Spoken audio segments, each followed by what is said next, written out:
जंगल को अग्निदायु रक्षा करने वन विभाग सचेतना कार्यक्रम भवानीपाटना कलाहांडी दक्षिण बनखंड अंतर्गत धर्मगढ़ वनांचल बेहेरा सेक्शन द्वारा डोंगरीपड़ा वन सुरक्षा समिति ठारे जंगल को अग्निदायु रक्षा करने वन विभाग सचेतना कार्यक्रम अनुष्ठित हो जाइछि।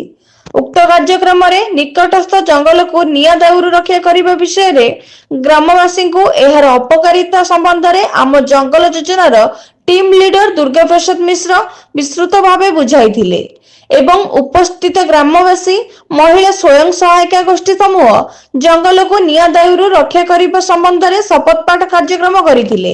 एही कार्यक्रम को एजेवाई विकास कर्मी त्रिविक्रम नायक राहुल कुमार सेठी बीएसएस सभ्य श्रीनाथ बाग सहयोग करथिले। ब्यूरो रिपोर्ट गंतव्य पथ लाइव ओडिशा भुवनेश्वर।